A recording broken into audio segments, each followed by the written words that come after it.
What's up, y'all? Happy Saturday. Happy Saturday. Welcome to the Wizard Podcast. I'm your host, Weezy.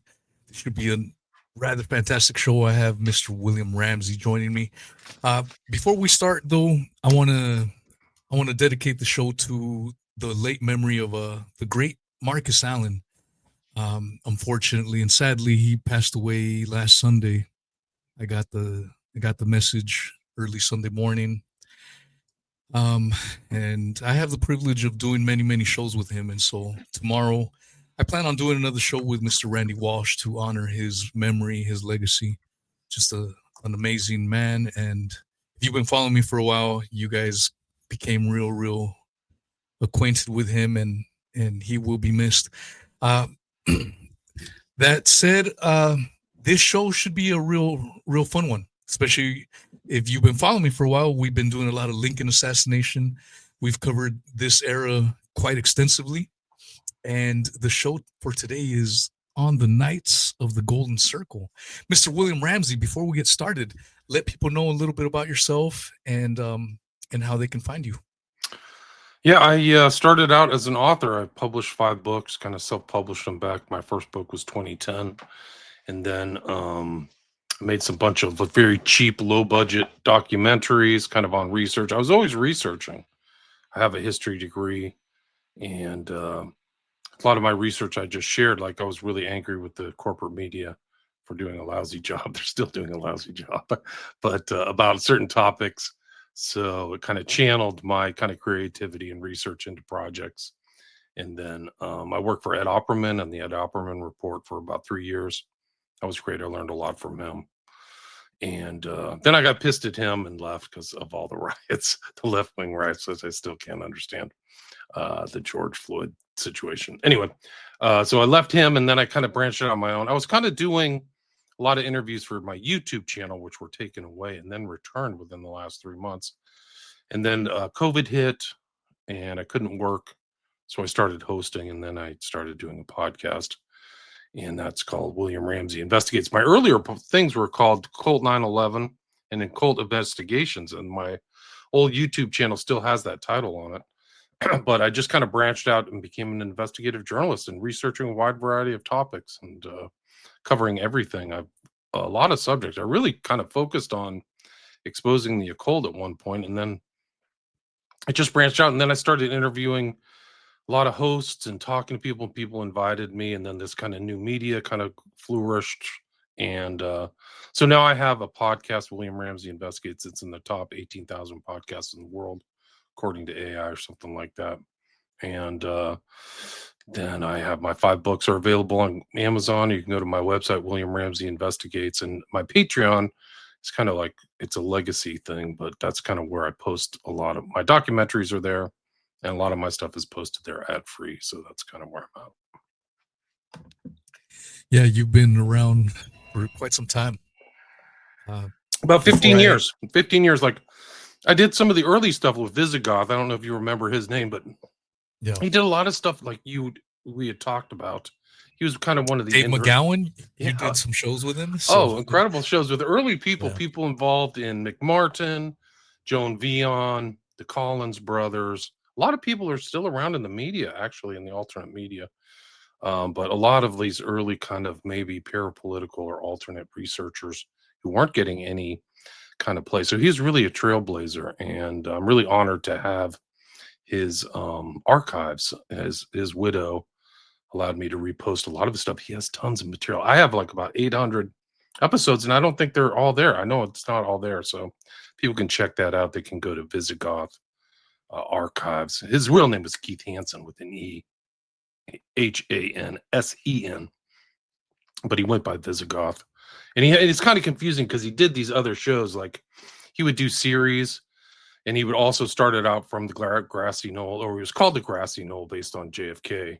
And then it was beyond the grassy knoll, and then there's the Alembic files, and then he would do subsets, but it was all really him as the kind of core creative figure behind all those shows. And he just has great work. He was really, I mean, you look back and he's really ahead of his time, ahead of the curve, in my opinion. So it's really an honor to kind of oversee his stuff and repost some of his stuff as well.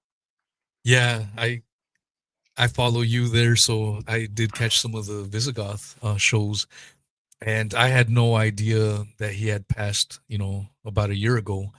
And so I think I reached out to you. I go, hey, how can I get in touch with him and have him on my show? I felt we would have had a real great Lincoln, show together. I think so. But Yeah. yeah, just in some of the episodes that I listened to, I'm like, man, what I missed out on him when he was around. But I mean, with you It's a hosting, message. It's a message to us all. Wheezy's like don't take time as an advantage. If you got to reach out to yeah, somebody, or you got to promote somebody, or you want somebody on your show, take that step, because I'm 57 now and I'm watching people pass away, and I'm like, wow, that could be yeah, me next, but also, God forbid, but like, there's a lot of important people out there who, kind of, we got to carry the baton. I'm hoping to pass the baton off to somebody else too. Some of these younger kids that are 30 or whatever. So God bless that there's a new generation coming up, but like, there's the ones before me at least. So we got to remember them and also treasure them. Like, I know you love McGowan too. So he was one of my heroes too. yeah. I try to bring up his name as much as I can and whenever I can, just to remind people, because there's still unfortunately people that have never heard of him. And Yeah. it's not a knock on those people. It's just sometimes you don't. I mean, especially with the research he was doing, he was heavily censored. So I'm assuming a lot of his stuff, even though he's gone, is still heavily censored. So the only way to get that word out is by talking about it and helping people research these folks. But before we get started, um, I know you and I did a show on the Lincoln stuff. What were your thoughts on that, on Henry Rathbone and some of the some of the some of the takes? There's a lot more to the story, I Yeah, mean, I think that we get a kind of a Wikipedia version of history from our public schools and things like that. So a lot of this stuff is either shifted for political reasons, or simplified, or spoonerized or expurgated stuff. So these other takes are very important. Like, these other takes on history, we've been lied to about so much stuff, like massive events. So yeah, look, reanalyzing them in the context of like this information that's come out, and this information age we're in, I think is all very important. So, but like that, this is the Knights of the Golden Circle is another element of this whole assassination that almost I've never heard brought up. This secret society stuff, and you go back. It's interesting because I had a guest yesterday. He's actually another one of the legends, in my opinion. His name is Alfred McCoy. And he wrote The Politics of Heroin, CIA Complicity in the Global Drug Trade. And people tried to kill him while he was in Southeast Asia. They tried to character assassinate him. They tried to, what's called as privishing is a word that I learned, which is you try to get the book and not get it published so it never reaches the public. And the FBI was involved in that. Hoover was involved in taking these books out of libraries and stuff like that. But he focused on this whole post-World War world, but the focus was also on espionage and individuals who uses these espionage kind of techniques and tactics of secret societies and influence world events. And you have to, I think you can see the Knights of the Golden Circle as an espionage secret society group that was trying to influence world events. They were really had a different view than the Unions, and it all led all the way up to the assassination of Lincoln in April 65, right? Isn't that it? April 14th? What was April it? What's 14th.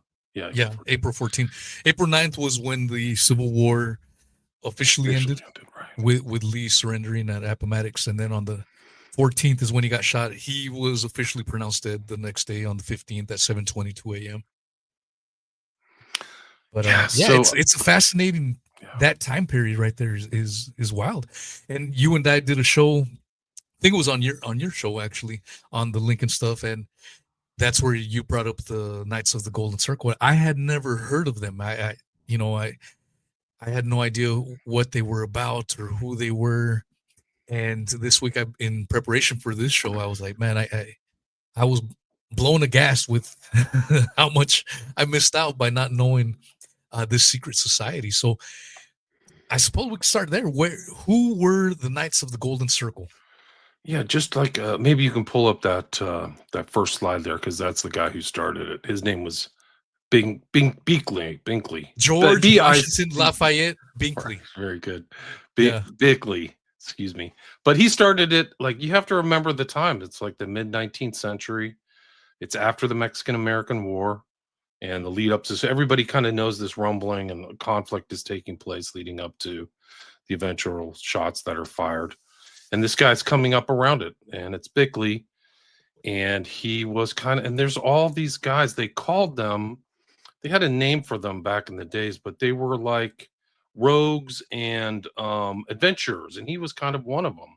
And I include in this slide this guy by the name of William Walker because I think it shows the environment that Booth was in, and these guys, a knight. And this actually, the Knights of the Golden Circle, is known precursor to the KKK, and a lot of people don't know that. So, well, and so the Ku Klux part of it comes from the old Greek word, which means circle. wow, And so I there's a didn't know that. tie-in. Yeah. I didn't even know that. And that is Al. What was the guy's name who wrote Morals and Dogma? Do you remember? No, I don't remember. Yeah, he's kind of like that too. He was another civil Confederate kind of leader. But he was the one who put together Morals and Dogma. His name is, and he actually used to have a statue on in Washington D.C. Albert Pike. So you can kind of see Albert Pike involved in that as well. But all these guys, so Bickley's one of them. So he's a writer. He's a rogue. And actually, Confessions of a Rogue is actually a really good book, which I read into my podcast, which was another adventurer type who was involved in the Mexican American War at this time. So these guys, this knighthood, they took it seriously. So maybe today we would look back at it as kind of like, oh, these guys are ridiculous. But well, their little lodges, they called them castles, right? Yeah, right. Exactly. So they were trying to, the reason they called themselves knights, they were, I guess, in those glory days, in that time period, they were trying to reminisce about the knights. And basically the Golden Circle stood for, they had a plan to extend the southern states down to Mexico and even further down through Latin America, which is wild. Precisely. So they were called filibusters. It's a name that we use now in politics, but back then it was like a they were like pirates. Pirate. Land pirates. Yeah, they were like happy pirates too. They almost are very similar to the people that surrounded Hernan Cortez, who took over Mexico. They were adventurers. Conquistador, but there was a mentality behind the conquistadors. They had this whole what's the word, like knights and the myths and the heroism. These guys had that same kind of thing. A lot of them were wiped out in the Civil War, but the lead up to the Civil War, they had this. They were definitely involved and definitely networked. Like my slides will show that a lot of these guys are like overlapping and things are going on. It's pretty remarkable. It's a lost history. And and the other thing about this time period, this is around the James Polk era, right after the Mexican invasion and annexation of that territory. Manifest Destiny was still huge. It didn't stop after the acquisition, or whatever you want to call it, theft, some people may call it, of Mexico. It didn't stop there. These guys wanted to expand it even more. Like, no, let's take more. Let's take all of Mexico. And so they had plans to send some of these Knights of the Golden Circle down into Mexico and change the politics, change the ideology, because at that point in time, Mexico outlawed slavery. That was one of the biggest issues with the Texans and the Mexicans. The Mexicans didn't want the Texans bringing over slavery, and that was one of the causes that started that. And so, because Mexico was anti-slavery, they were going to get behind government officials and slowly take over the country through that vision. This is what the Golden Circle was trying to do. It's insane. Their Golden Circle was 2,500 miles wide. Like, that's what they were going to put their headquarters in Havana. So that's what these guys are thinking about. But they're all part of like the kind of nobles or upper, upper middle class, maybe of the South. So Yeah. yeah, I mean, Bickley. It's kind of a fuzzy, but you'll see this. There is a definitive book on the subject we can read from it because it pertains to Booth, but um, it just shows the society leading up, like the was it antebellum Civil War phase, how different it was, and definitely the South had a different character than the North. I really think they did. Like I think that exacerbated the differences between the Union and the Confederacy was this kind of mentality and these kind of privateers or bucketeers or whatever you call them. They called Pirates. them filibusters, which is kind of Yeah. it's a dated term. Yeah. Yeah. When I heard the term filibuster, my mind automatically went to the modern Me too. sense of the word. In the politics version, these guys were more like pirates, is what you got to think about when you hear the term I filibuster at think I this think the Hernan era. Cortez, they may have never made the connection between themselves and Hernan Cortez, but if you watch Hernan Cortez's rise, he was much like these guys, independent. Hernan Cortez first went to Cuba and then like mined for gold in Cuba and said, "Hey, there's more over here in this place called Mexico." He literally turned Mexico into New Spain as almost like a 16th century privateer or bucket filibuster, excuse me. So I think these guys were in that same vein, but they still had that slave mentality, and they took a lot of oaths, like oaths against abolitionists. So this was kind of like a way, this secret society, this kind of definitely Masonically influenced. And yeah, we can go through some of the dive if you want me to pull up their kind of manual. They Yeah. found his manual. Um, Well, Mr. George Bigley, some interesting stuff that I learned this week about him was that when he was about 12 years old, he ran away from home. I guess his mom was not a very good mom. So at the age of 12, ran off and became a man. And from from what it sounds like, he was one of these guys that talked a lot. And so it's hard to know with a lot of the stuff that he said if he really meant it or if it was propaganda or if he was highly exaggerating because, for example, he claimed to have had well over in excess of 100,000 soldiers, military trained soldiers, but a lot of people think that the number was probably closer to 14,000, and he probably said 100,000, meaning by thinking that they could recruit that many, up to that many, but it wasn't an actual number. So it's hard to tell fact from fiction with this guy because it sounds like he exaggerated quite a bit. And the other interesting thing that I came across about him was that even though the Knights of the Golden Circle were 100% pro slavery guys, he wrote a book before he started the Knights that was basically like an Uncle Tom book, an abolitionist style book. right. It was So how something the hell like I Alaska or something like that. yeah, how the hell do you go from writing an anti-slavery book to now funding or pushing a regime that is 100% pro-slavery? It's freaking weird, and he's a super interesting character just because it's hard to tell, fact from fiction with this guy. He's like a cult leader. Like these guys are always Yeah. lying and deceiving and never really telling the truth. That's the symbol of the Knights of the Golden Circle, by the way, on its very prominent circle on his chest right there. And we can show that later on the slides. But I also pulled up the history of the KGC. And there are letters which I show that people are sending letters to Lincoln saying, hey, these guys are dangerous. They're around. Be careful. So it's like it's there, like it's relevant. It's just people either overlook it or something like that. But it's hard to it's like any secret society. Like even we don't know the Masonic movement or the Skull and Bones. It's all secretive, right? We know that people are involved, but we don't know all their ideas or these, what they're scheming behind the scenes or anything like that. Well, the thing about this secret society in particular, the Knights of the Golden Circle, is that even though they were a secret society, there were things that were leaked out. So we know what their hand signals were, their hand gestures were, and we know quite a bit about this particular secret society because there's other secret societies that we never know a damn thing.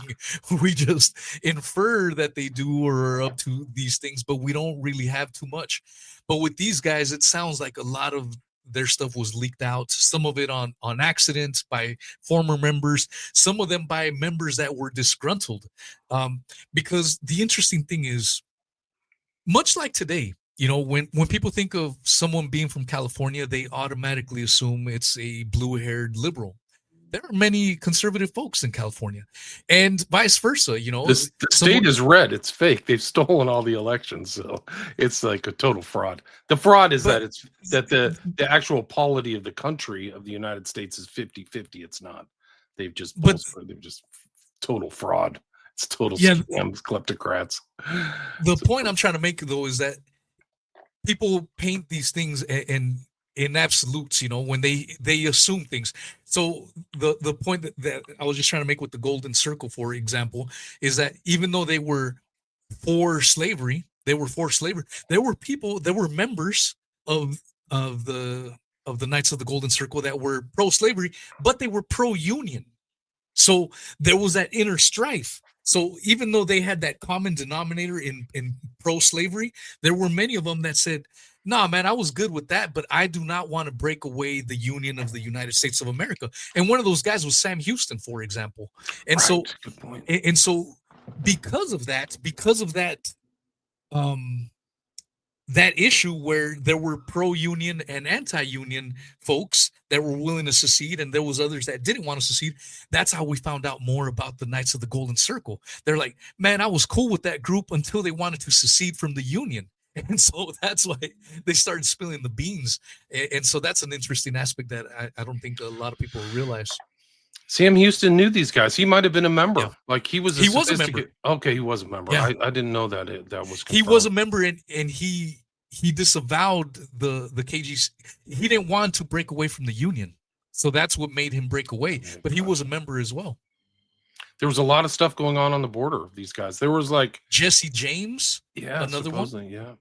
Bickley like organized these parties to go into Mexico. They just weren't successful in raising enough funds. But like that was like one of the big fights within the KGC is that he was supposed to meet at the border close to Matamoros and for an invasion of Mexico, and the thing fizzled out. And so then they questioned his leadership, and he had to kind of come back and like regain control. But like it was a real thing. Like he was in New Orleans, and these are all this stuff came published. They're in the newspapers too. Like I checked newspapers.com today. So the Knights of the Golden Circle are mentioned in missives to Lincoln, to they're in the all in the papers all over the place, New York Times, things like that. So people are asking questions and like, what's going on? And then people are like, there's strange things because it's a secret society. There's a lot of strange things implicates them. So Yeah, yeah. So I know you had a little slide there. yeah, well, we can do whatever. I mean, I have the PDF that really goes into kind of the Knights of the Golden. Yeah, so that's kind of this. This is what you see here. You see that triangle in the center. That's like their view of. It's like their secret thing, but it means the 15 states of the Confederacy.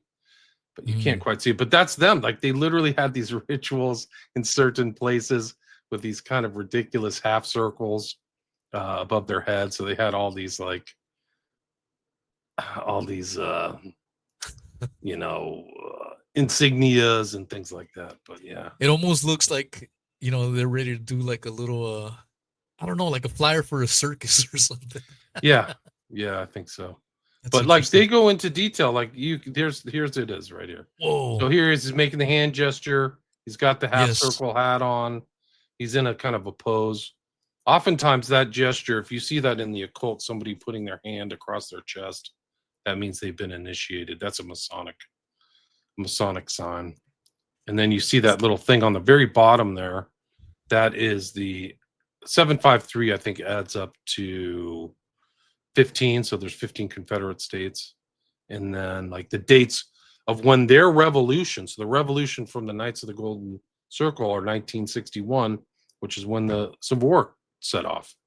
So he kind of had it right. Like they were really kind of almost trying to accelerate their group like into the Civil War. So Yeah, so the reason they kind of were banding together was because as the West was expanding, westward expansion, the states that were getting led into the Union were free states, and so they were trying to combat that, trying to even it out because they felt that they were not going to be represented well, and so they were trying to provide that counterbalance. And one of the other interesting members that was what the hell was his first name? Breckinridge. I can't remember his first name, but Breckinridge ran against Lincoln, and he was a member. So had Breckinridge beat Lincoln, you would have had a Knights of the Golden Circle member as president of the United States. So that's an interesting fact. And so Breckinridge just lost to Lincoln. So that's how close. Who knows how history would have changed had that happened? And I'm, that was a small little fact that blew me away. yeah, that's amazing. Yeah, but Breckinridge, I mean, that was really the mission of the Knights of the Golden Circle was to make more slave states to the Union so that they would be what they felt better represented fairly. And John Breckinridge, right? John Breckinridge, yeah, he ran against Lincoln and just lost. Yeah, they were members of Buchanan, so they're right before Lincoln. So Secretary of War John Floyd, Howell Cobb, and John Breckinridge were all members of the Knights of the Golden Circle, and James M. Mason. So amazing stuff. These guys are all members of like high-level ranking members of the earlier administration. And so I suppose we can talk about their degrees. They had 3 degrees. They had like the common folk, and then the middle class, and then the 33rd degree, I guess, if you want to put it that way, where they had their top-notch guys, and they were vehemently anti-Catholic. They were, that's right. they were. So if you were Catholic, or let's say you were anti-slavery, you couldn't be a member. So there were certain little things that you had to meet. And so you went over some of their little hand signals, which seems so ridiculous. Like you had to do these weird little things. So so I listened to a whole lecture on this very subject by an actual Mason. Oh, interesting. And so I wanted to hear their side of things. And they were even talking about how they had little hand signals. So if there was a Knights of the Golden Circle on the north, for example, during the Civil War, if there was one on the north and there was a guy in the south and they're battling it out and they start doing these little hand gestures, they were supposed to stop shooting at each other and help each other out. I'm like, whoa, that's the insane. way Masons are too. That's the way Masons are too, right? There's signs of distress and statements of distress and all that stuff. Yeah, I mean, it sounds so ridiculous, but this is a real thing that they did. Yeah, no, it's amazing. Like like we said, it's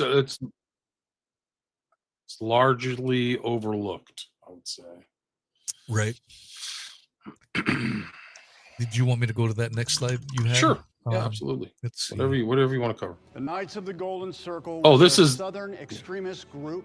You want to pause it? I'm sorry. No. This is just an interesting reference that I came across in my research. This is National Treasure 2, where they mention this group. All right, let's play it here. Operating in the north to subvert Union forces. The Masonic influenced Knights of the Golden Circle was, I would say, different from the Revolutionary War Masonry that existed, that was highlighted in National Treasure 1, which was Washington and Franklin. But during Lincoln's time, Lincoln knew he was up against a Masonic cabal that was fomenting secession. The Knights of the Golden Circle was an extreme group of the Confederates that did want to sort of annex South America and make it Mexico and make it a slave nation.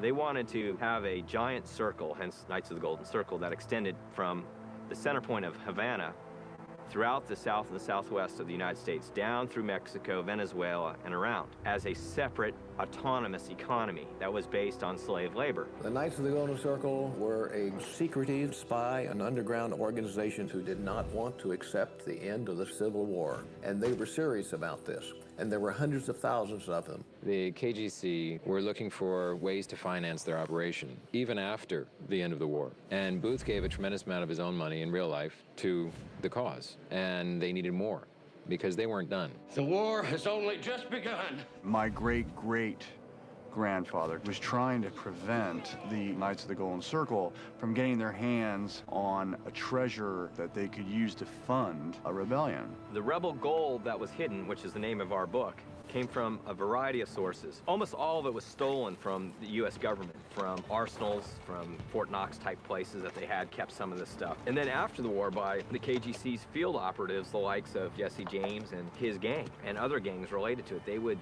hit U.S. payrolls that were, traipsing through Arizona or New Mexico and steal the money. Where did that money go? Nobody ever heard about where the money that Jesse James took went.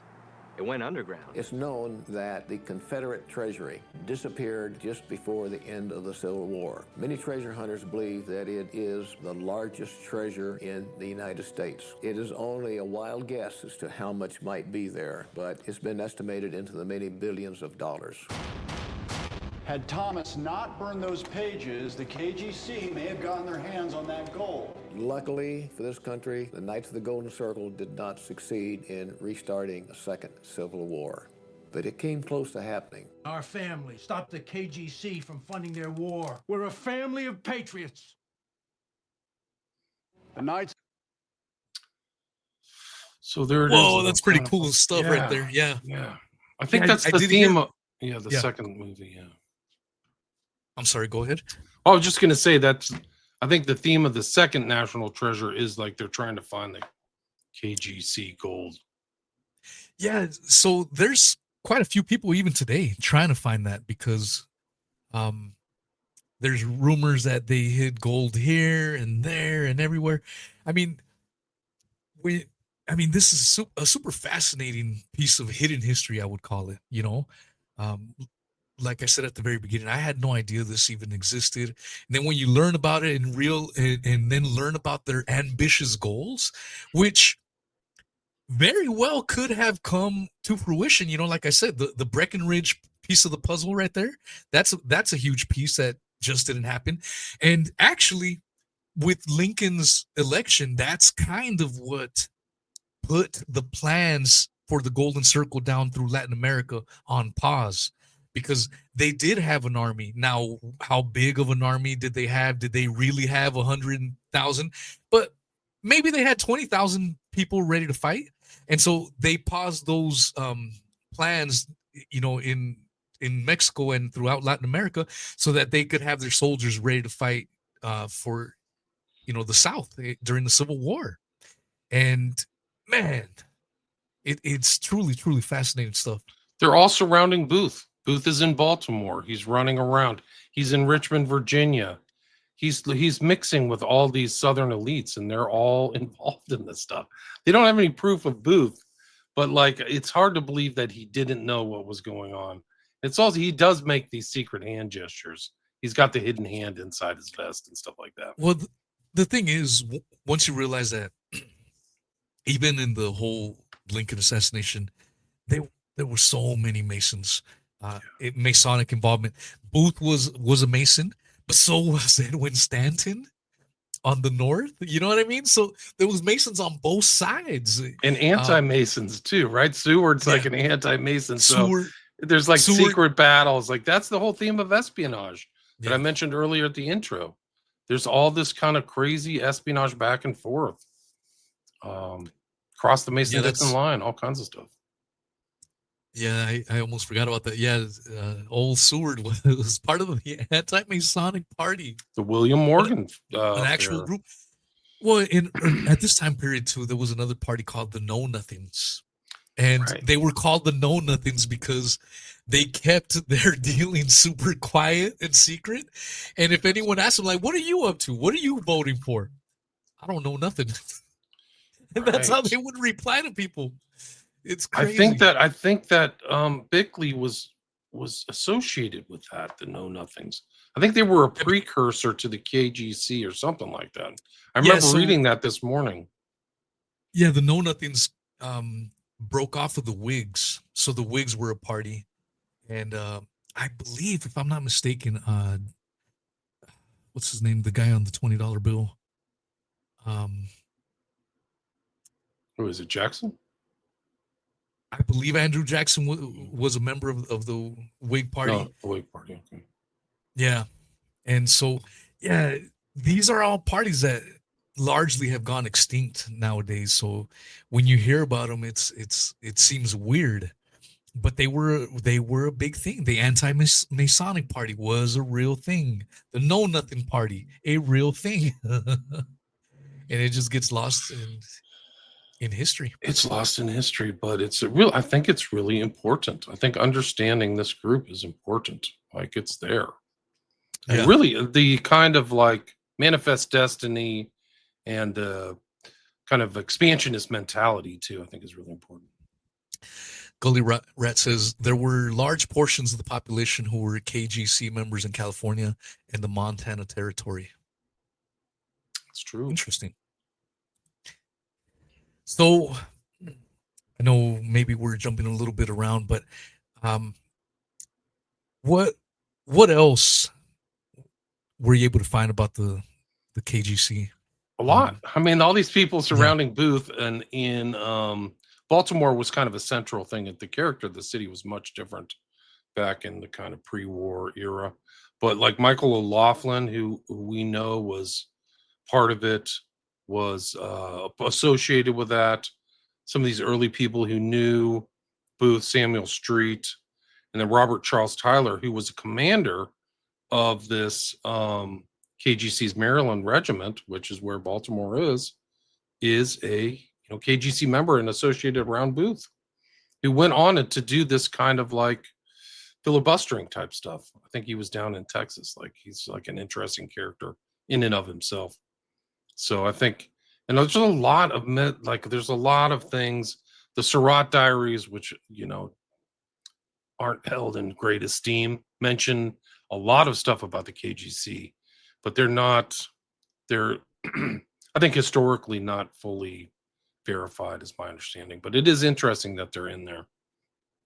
And there's a lot of wartime exposés. There's a lot of research actually on the KGC from a lot of different books, like I mentioned earlier. But tying Booth to the KGC, tying to him around the circle of the KGC is easy because there's so many things and so many statements, but direct ties of him are not extant. So they may have been intentionally expurgated. Like, I don't even know. Like, maybe they're taken out or something like that. But yeah, he's around it. Like, the key hub was Baltimore, so he's in the KGP type things. And his ideas are basically Knights of the Golden Circle ideas. Yeah, it's Booth is the same. And he's constantly scheming like a secret society member. He's getting out of places. He's going to New York City. He's running money. He's up in Canada, I think before the assassination, if I remember correctly. John Surratt Jr. as well was always running. I guess Canada was like a spy hub where you had spies from the North and the South that were always hanging out there for whatever reason. Yeah, I mean, it really is almost like World War II, where these cities were like full of intrigue and espionage, like Casablanca. Yeah, and you had spies from this side, and they're just like having beers together. Yeah. So a lot of machinations, weird. And I mean, look at these whole things that Booth was involved in. He's at, I think we talked about it in our last show. He's at the death of John Brown. He's weaseling his way around. He's trying to abduct Lincoln.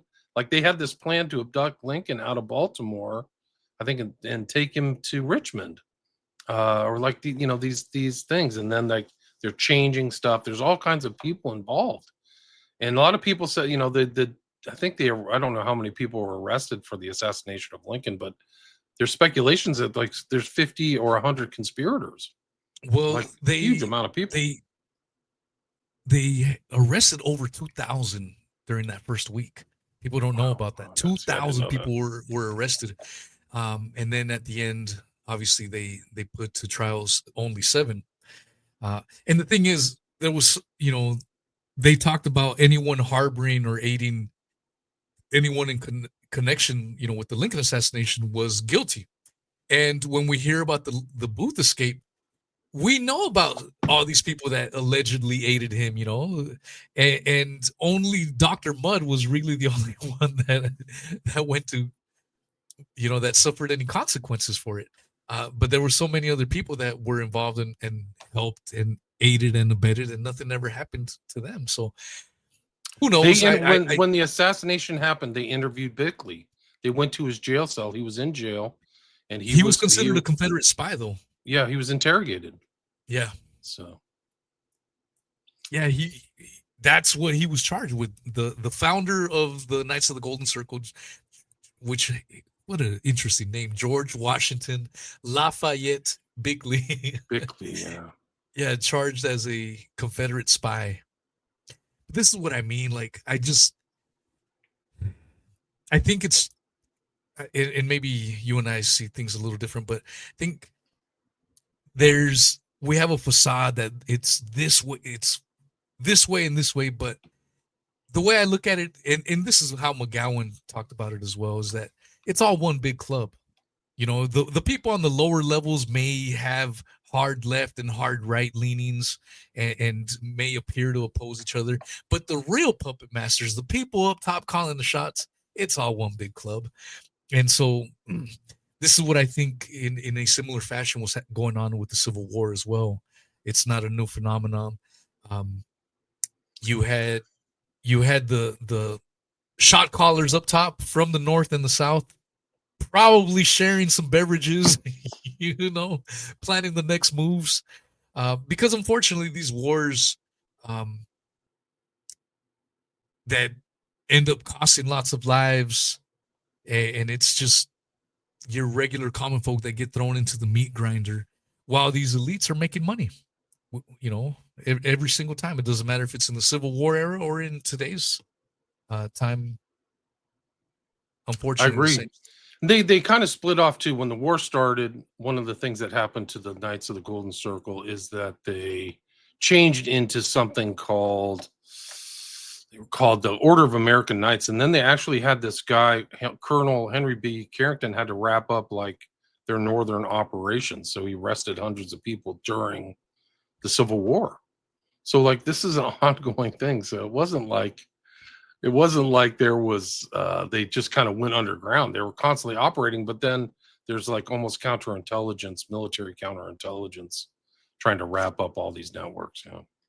That's what I wanted to ask you. What do you think happened? The official narrative tells us that after the Civil War, that the whole Knights of the Golden Circle just dissipated, but other people tend to think that they moved on. Maybe some moved on to this branch, and maybe others moved on to go off and start the Ku Klux Klan, for example. What are your thoughts? I think they probably just morphed. People with the same idea, became members of the KKK. So they might have drifted over into that Albert Pike's outfit or whoever ran that, but stayed Masonic. I think a lot of the Knights of the Golden Circle died. Like if you follow the Civil War and the battles, people who were involved in some of these big battles and ended up dead. So I think that the South will rise again. That mentality was definitely there. And these people were still actively involved in kind of fighting for their interests, even to the present day. I think they still are. They just accepted that they were defeated. I mean, at a certain point. So I don't know. Yeah. I don't know the actual history. Like Bickley died, I think, in '67, so he didn't last very long.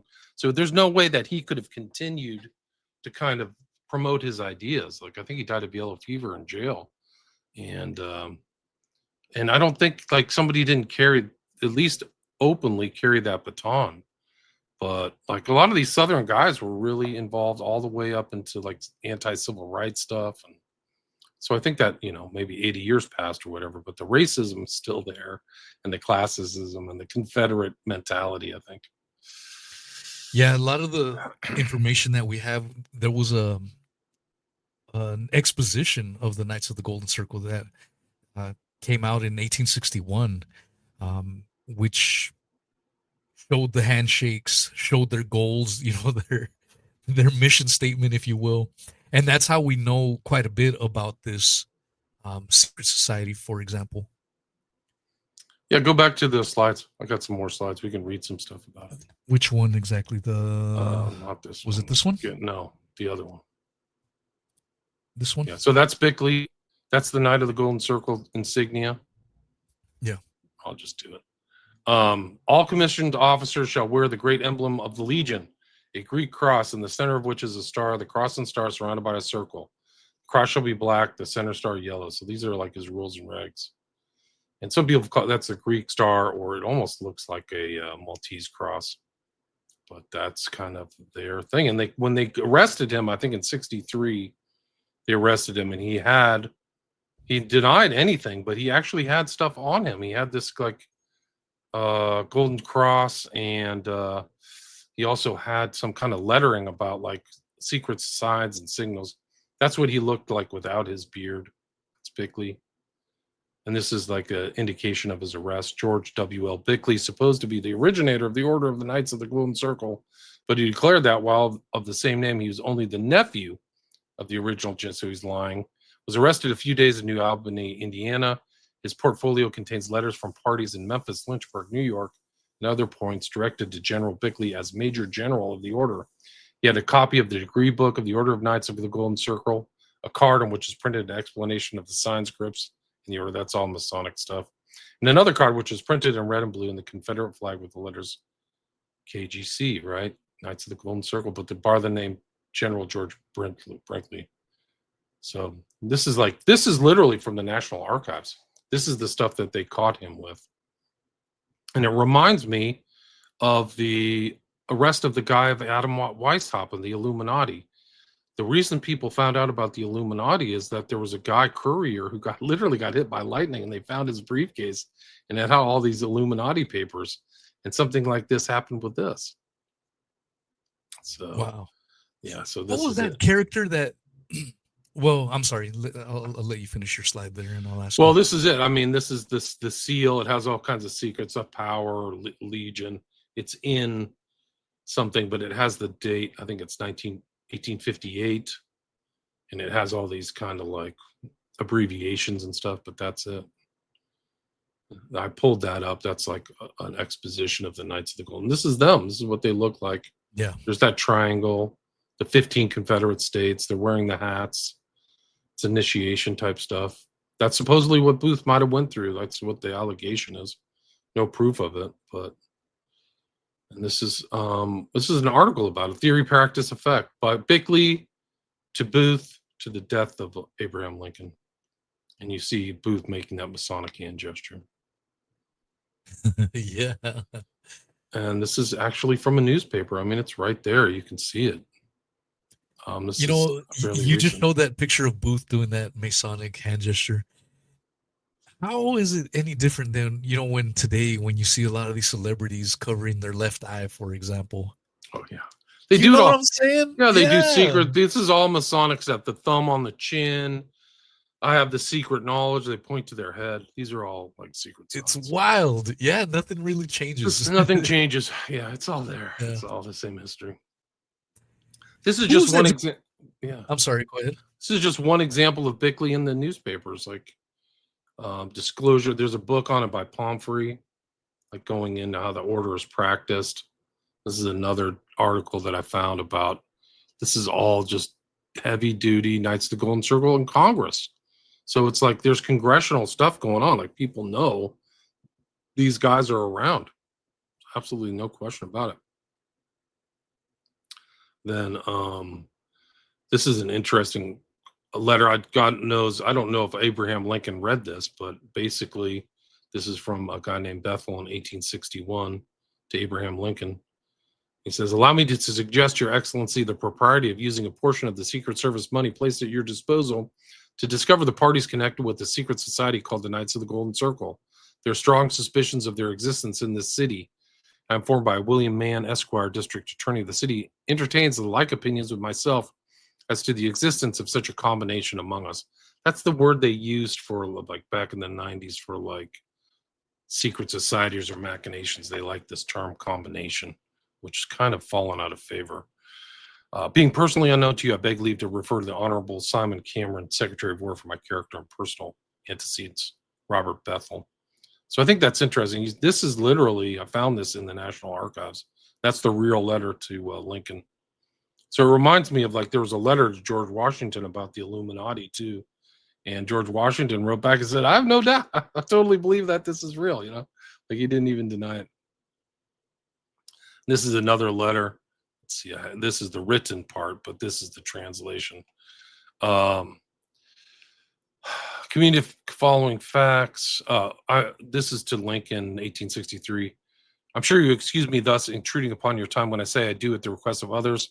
From a sense of duty, and God knoweth I would not willingly be found wanting in my duty as a loyal citizen in this my country's peril, this the hour and power of darkness. So they're really seeing this kind of as a dark secret society. I would gladly have communicated sooner the following facts if I had supposed the state or general government to be ignorant of them. Being engaged in my work as a Christian missionary in Southern Illinois, I merely spoke of them in my reports to the Secretary of the American Mission Association, New York, and in connection with associated I'm laboring in Southern Ill.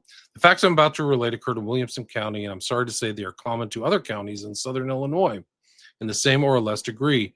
Wherever the Knights of the Golden Circle practice and prevail, in Mariontown, Williamson County, Five Groggeries, or Fort Sumter, Bull Run, Shiloh, Manassas Gap, Corinth, emblems of revel victories, as they believe, where the knights would assemble, celebrate their orgies, and when night darkens the streets would wander forth these sons of Belial, flown with insolence and whiskey, give cheers for Jefferson Davis, and groans, hisses, and curses for somebody else. This is now done less publicly. The few Union men of this country live in great fear as to their property and persons. One Union man, on going out one morning, found at his door a coffin with his initials marked on it. Inside the coffin was a rifle ball, a rude picture of a bleeding heart, and with other emblems of barbarism, and a notice for him to leave. At this present time, there are Union men who dare not return to their homes for fear of being dragged forth into the woods and cruelly maltreated. But what I think you excellently ought to know is that is already something that relates to the organization and conduct of the regular ills. Yeah, so it's just kind of goes on, but it's basically warning them of this group in Southern Illinois. So that's north. Illinois was Union, right? And then there's the freebooting comes from the Spanish filibustero, and it's described piratical 16th century privateer. So there's like the connection to Hernan Cortez and Pizarro and all those characters. This is another kind of filibusterer. His name was William Walker, and he had the same mentality of these other Knights of the Golden Circle. He invaded Baja California, tried to take over Nicaragua. He was eventually captured and shot. There's a really good movie about him called Walker, but he's a very strange figure, but he's part of this whole network and ethos and all that stuff. He's a really interesting guy, dead at 36, but had that mentality. Kind of creepy, weird eyes too. Like, yeah, kind of strange looking guy. This is from, like, the book that I read was The Knight of the Golden Circle by, I think his name was Fear, but this is what I was mentioning earlier, is his meeting in Montreal. John Wilkes Booth also met with Confederacy's Canadian agents, perhaps a KGC representative, during a 10-day stay in Montreal on October 18th through the 28th, 1964. At the time, Booth was active in financing the smuggling of quinine and other essential drugs to the Confederacy, for which he drew on his KGC connections. So, like, this is like more of his connections. This is the book that I read through. It's the Keene book, Knights of the Golden Circle, Secret Empire, Southern Secession, and Civil War. And there's just all I mean, we can go through. It depends how much you want to go through. But I mean, the question he asked at one point is, did Bickley's arrest, as well as many other KGC leaders, spell the end of the secret society, or did the KGC become rejuvenated, continue its resistance to the Union war effort, and assist John Wilkes Booth's assassination of sitting President Abraham Lincoln. So they asked this question. I mean, I think it's a good question to ask, because if you go through this book, it's just like there's just so many references to all this stuff. Surratt, the KGC. He's hanging out with other KGC members. And that this is another one, like I was mentioning, this huge conspiracies. Like fellow conspirator Davy Harold said that Booth had told him there were 35 others in Washington involved in the abduction plot, and 4 that ought to have joined me, as well as 5 men who signed a pledge ought to have met Booth. Samuel Chester, an actor friend whom Booth had solicited, said Booth told him the capture plot extended not only to Lincoln, but also to the heads of the government at Washington. Chester said that Booth told him there was an immense party connected with it, which Chester took to mean 50 to 100, and that they were sworn together by a solemn oath that the man that betrays them they will hunt down through life. So if you remember Paul, the Apostle Paul, or Paul of the Epistles, or St. Paul, like the Jews took this oath to kill them. Like if you remember, like we take an oath to kill. So you see this kind of reflected in history. It's crazy. Yeah. I don't know if you want to, I don't know how much time you have. I don't know if you want to. Oh, I got plenty of time. I'm just being respectful of your time. Let's see. Revised his plan. Before the war, castles of the KGC were active in Baltimore, Richmond, District Columbia. Was KGC an organization rejuvenated in 65? Could have been behind Booth's plots to abduct and assassinate Lincoln and his cabinet. So they're asking it in this thing. And then I think one of the interesting things is this guy O'Laughlin, who was a member. Yeah, he was one of the co-conspirators as well, and I believe he was not hung. He was sent down to the Dry Tortugas off of the southern coast of Florida, on the Florida Keys. I think he went south the day before the assassination, so it kind of got him out of there. For some reason, he left. Like he left the scene. He was up in New York. He was up in New York. Yeah, same thing with John Surratt Jr. John Surratt Jr. And it's just wild to me because, again, this KGC allegedly was anti-Catholic. You know, they were Masonic, and then you have the Catholic connection via, for example, John Surratt Jr. His mother, Mary Surratt, was the first woman that was executed by the government, and she was devoutly Catholic. She tried to confess and try to have, counsel with her priest, and she was denied it. And I feel she was innocent. I feel she was wrongly hung. I feel all of the co-conspirators in my opinion, were patsies. Interesting. There were larger roles being played. Oh yes, yeah. The front people I think a lot of people surrounding Lincoln knew that he was going to die. He was going to get killed. Oh yeah, they mentioned it in this book that everybody knew kind of it was on its way. I bet the same thing surround Charlie Kirk or JFK. Like the people knew, like it's coming, guys. They know. Like, somebody's gonna they know it. Like the response to the death of Charlie Kirk is really sus. Like these are really crazy. Like there's evidence of like collusion and connect. It's like, whoa. You're not responding like it's a shock. Like, whoa, like, wow. Like you knew it was coming. Remember when we did the show, I told you Ulysses S. Grant was supposed to be there with Lincoln, sitting next to him that night. And only hours before the show, he's like, you know what? I'm going to take the midnight train out of town. It's all suspicious. It's so suspicious. Yeah. Like, it's like the war ended. People are angry. You've just had this bloodthirsty, like the most violent thing that happened amongst like the Europeans in the United States.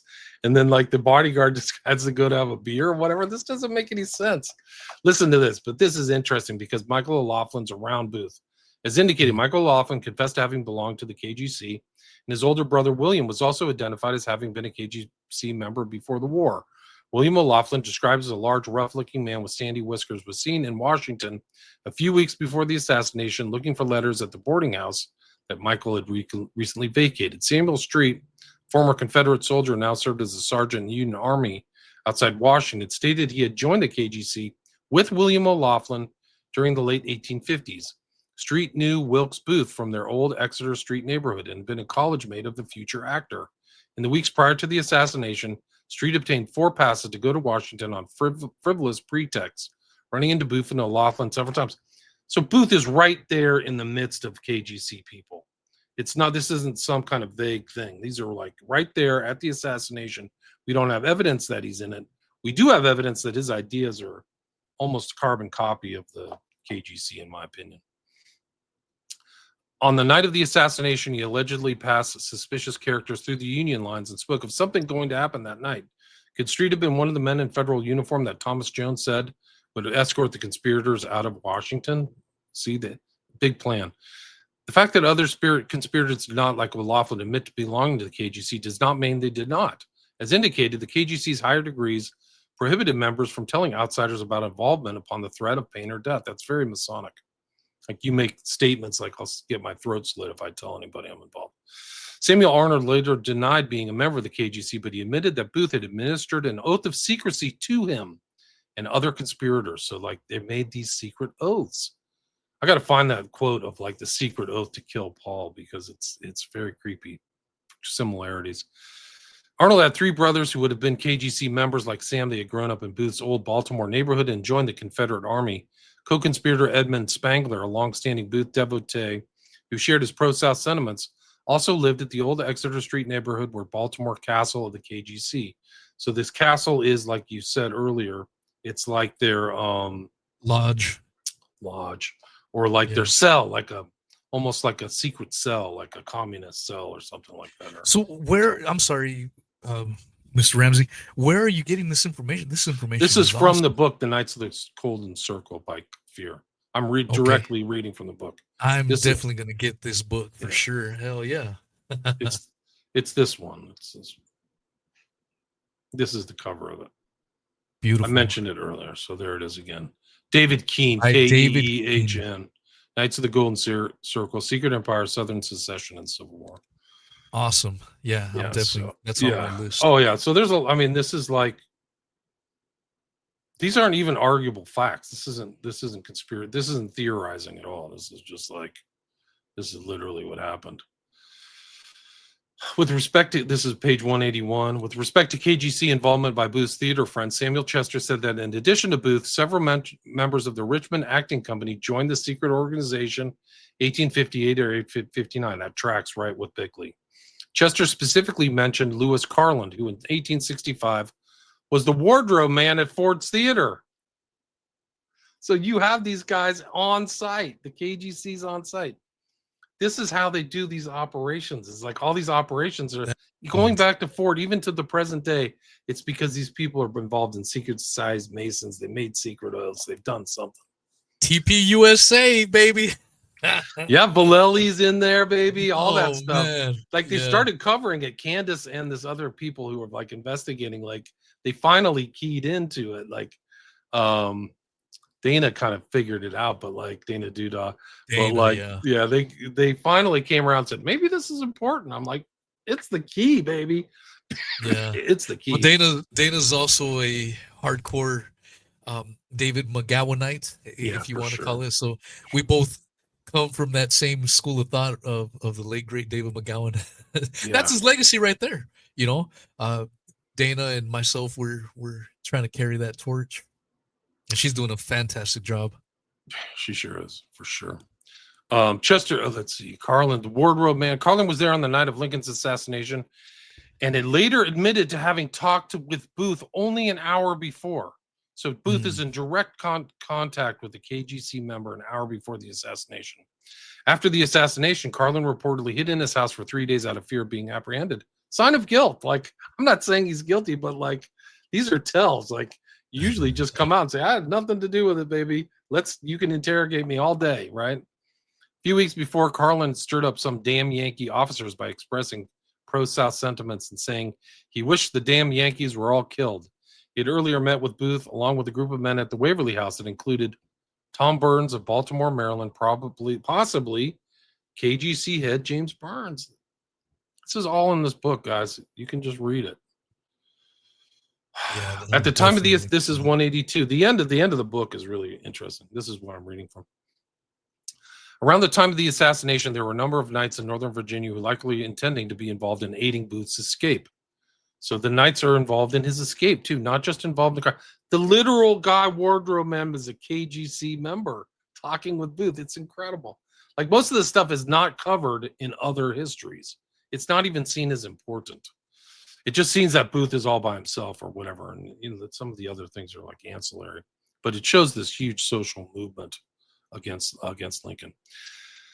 Davy Harold said Booth indicated at the time they crossed into Virginia, there were 5 men who had signed a letter pledging to meet him. Maryland KGC leader Robert H. Archer, together with Virginian John Taylor, claimed to be with Mosby's raiders, were captured on April 24th in a rowboat on the Potomac River off Nan-Jamoy Creek. This was around the time that Booth and Harold were expected to be crossing the Potomac River into Virginia. Both Archer and Taylor had previously served in the Confederate Army, but asserted they had been paroled and were operating as private citizens at the time of their capture. Upon reaching Virginia, Booth told Richard Stewart, "We are Marylanders and want to go to Mosby." At the time, the Confederate partisan ranger under John Mosby did have men in Northern Virginia near the point where Booth was expected to be escaping. So you see the tie to the Confederacy and these KGC people. Yeah, I mean, from what I hear too, they go on with the whole body doubles with John Wilkes Booth. That he did not die at Garrett's barn, as the official story says, but rather his body was substituted with that of James William Boyd, who through the pictures looks like a doppelganger. But there were physical differences. James William Boyd was over 6 foot.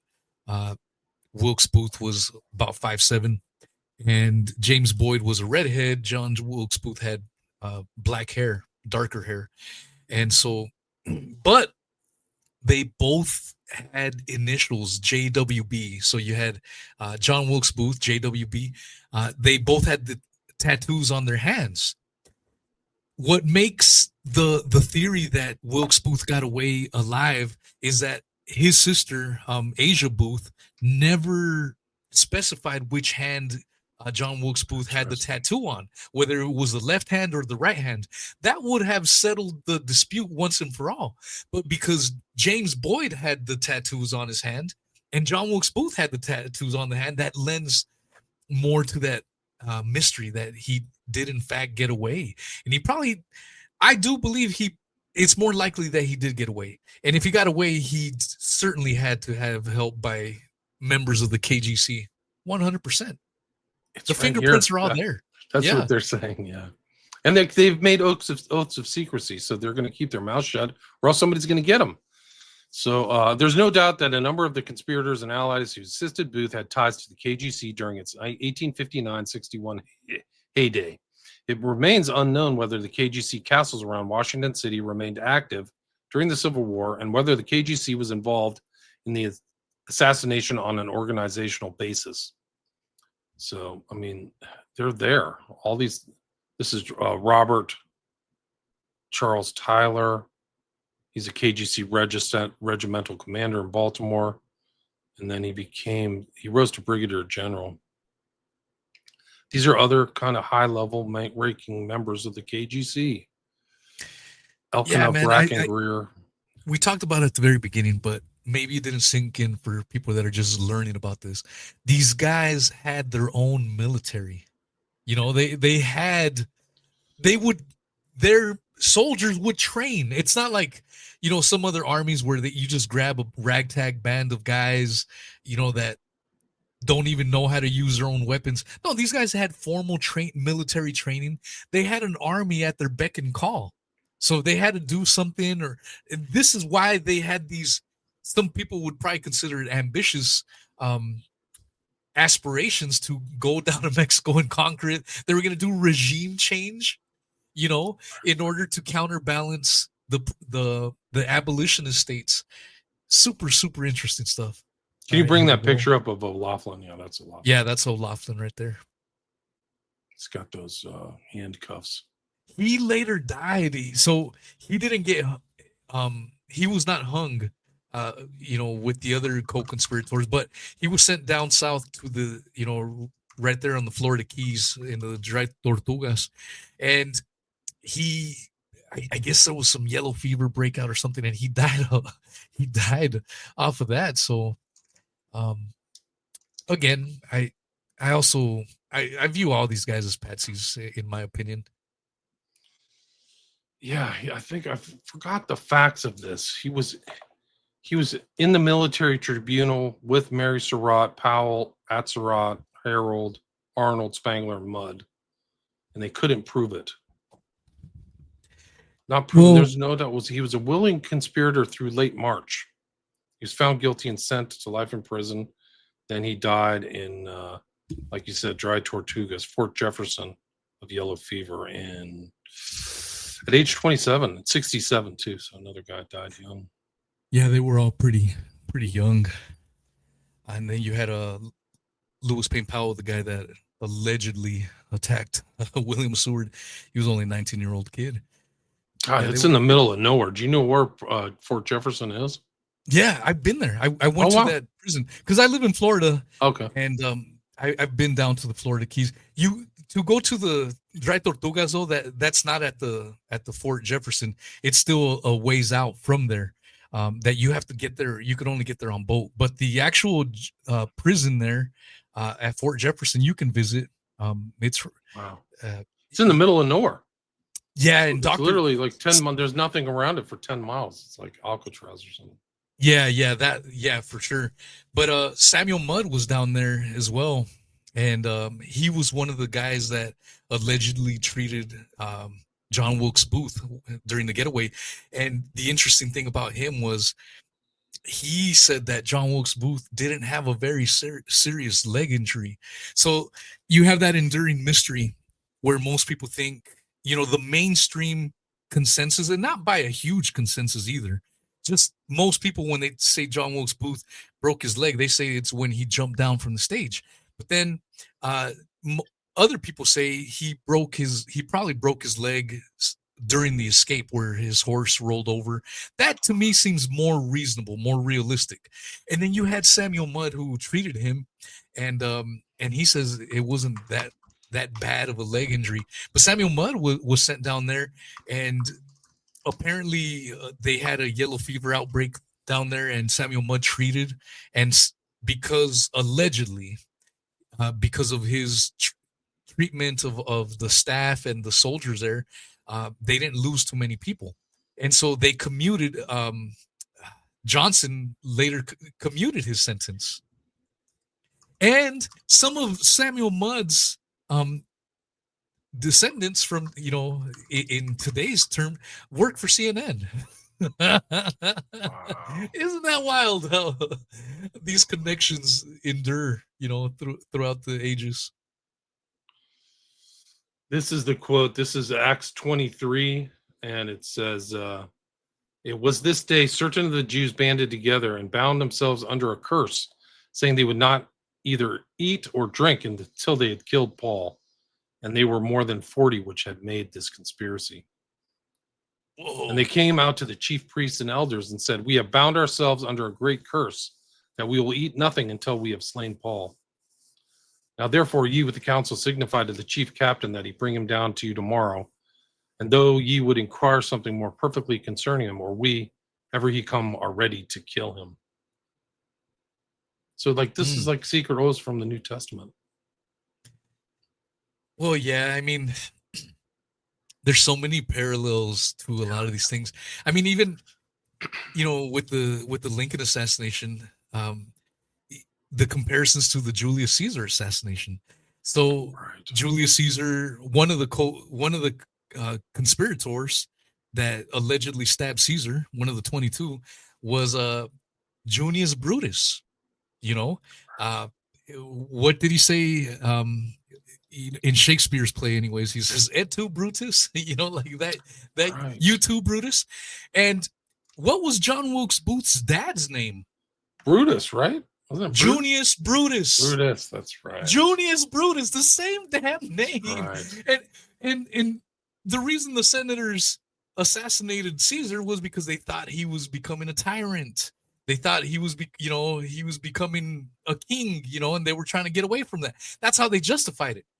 And what happened, we are told that Booth, he felt compelled to kill Lincoln because thus always the tyrants, sic semper tyrannis.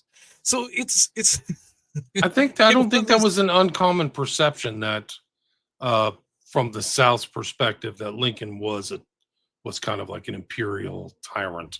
Whereas like maybe the Union sees him as some kind of freedom fighter or somebody trying to hold the Union together. But I think the Southern perception is that he was, I mean, the whole country was destroyed, right? I mean, wasn't the Sherman's March to the Sea and all that stuff? Ulysses S. Grant's march down the Mississippi. So pretty crazy. Yeah. I mean, I'm glad we touched on it on this little thing because it's a fascinating piece of history, hidden history. I would deem that not many people know about. And like I said, I didn't know about it until we did our show, and then you brought it up at some point during our last show. And that's when we said, wait, let's get together. Let's do it. Yeah. Let's dedicate an entire show on the Knights of the Golden Circle. I think it just shows how these things are like real. Like, I mean, I have a thing here. Let me see if I can pull this up. This is just all. This is a list of all the. Let me see if I can find this. It's the list of all the newspapers that mention the Knights of the Golden Circle. Let's see. Desktop. I think this is it. What is this?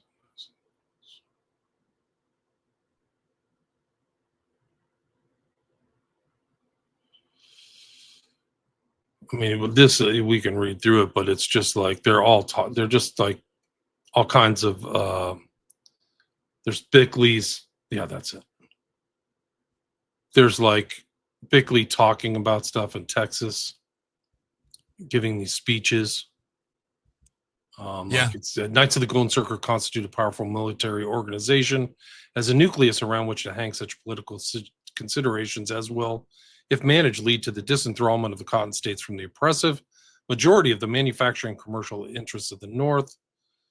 The Great West was rapidly settled by Europeans who arrived in our country with deep-rooted prejudices against slavery. And it's just like Bickley's talking, like these are things, like he's active. He's in the news. He's in like front of judges and things like that.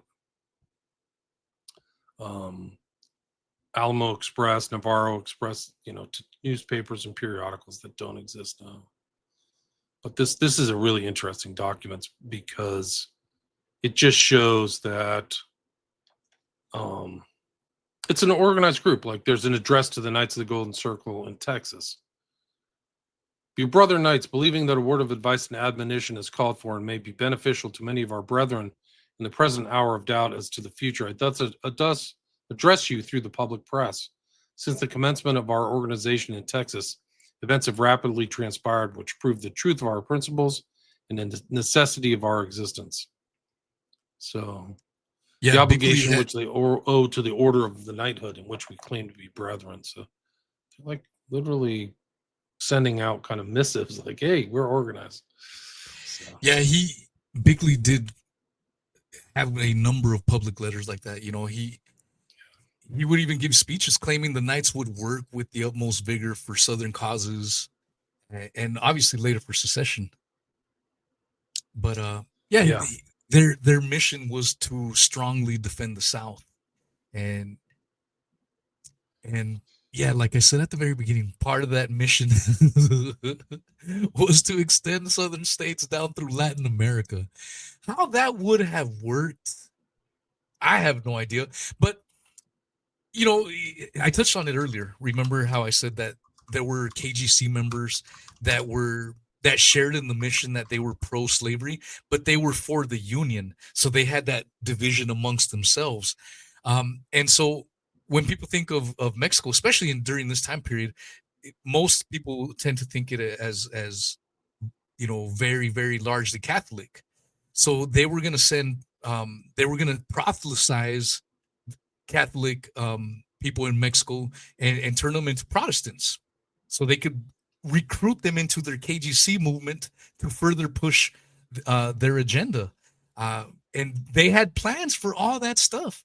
And when the election happened in 1860, that that pretty much froze everything up.